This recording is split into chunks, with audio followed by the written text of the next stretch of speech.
What's up, everyone? It's a cold, rainy day here in Pennsylvania. Even though I'm not working on my Harley truck today, kind of wanted to do a little update video and winter parts haul and what's going on for this coming year.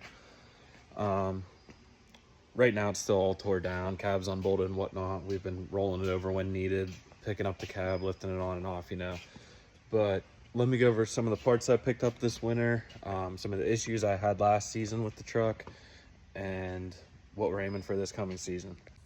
So first off, you can see the bed is just stacked with parts, part of it from teardown, some of it's new stuff. But first off, we're going to be running Warren O-ring ported heads. You can see intake manifold was also ported. Manifold gasket was also ported. Those are some large ports. I'll unbox the head, show you guys a clip. It's pretty crazy. 2 Turbo Smart 45 HP wastegates, 55 PSI base spring rate pressure. We had these tested. They should open right around 62 PSI or so, which will work out great because last year, once I got over 60 PSI boost, 60 PSI VBP, that's when it would skyrocket to right about 100 PSI of exhaust back pressure. Also, modifying my Valley charger kit, putting V-bands on the up pipes, going to be V-banded to RCD's manifolds that we welded the wastegate flanges onto. Also, we're going to be testing Warren's new high pressure IPR valve and 6,000 PSI ICP sensor. Very curious to see how that works, especially with the dual pumps in the 430s. I think it should do awesome. Sent out the compressor covers, had those guys polished. Shout out Davies Polishing.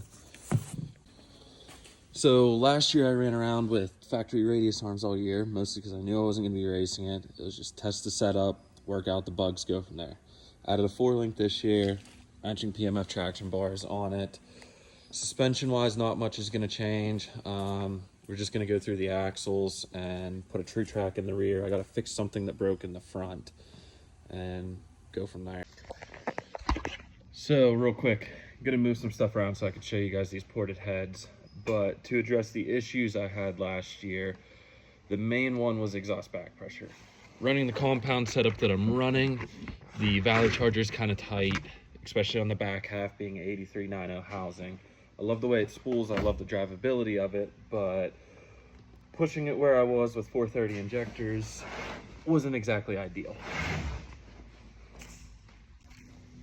Hence why we added the wastegates, try and dump that pressure, keep the drivability of the truck, and hopefully break the 1,000, 1,100 horsepower. I'd ideally like to hit 1,200 horsepower on this setup, fuel only, but we'll see. There's always little bugs and stuff to work out along the way.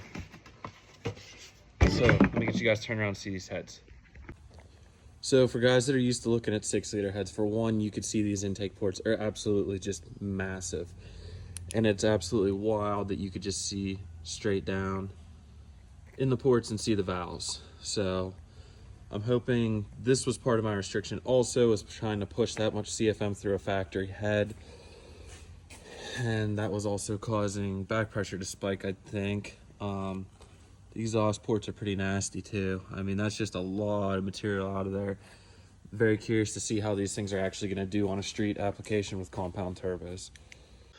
So as you can see, I got a lot going on right now with the truck. Once we weld out those up pipes, I will be able to toss it all back together, do a little cleaning TLC on wiring, engine bay, other stuff I wanted to do. Once we get it back together, first off, before beating on it right away, I'm going to do a little bit of logging. Got to get the tuning dialed in, especially with that new IPR and ICP sensor. I have a 4R in the truck, and I kind of just got it to a point I was okay with it and ran it last year, but I need to work on the trans tuning more for that, get it more dialed in. Once we do get this thing up and running and everything's good, fingers crossed, it will be out at Thoroughbreds Dyno event this year. I will not be taking this truck to UCC because we are competing in the Poor Diesel Challenge, but it will be at Freedom, and I will be doing their Street Truck Challenge. and then we will be doing a drag and drive this fall. Otherwise, I'm not really sure yet. I'd like to get some seat time in it and get comfortable with it and do some local drag racing, and hopefully get the suspension a little more dialed, start setting it up from there, and have some fun with this thing and actually enjoy it for what it was built to do. So stay tuned. I'll keep you guys posted once it's fired up and how it does.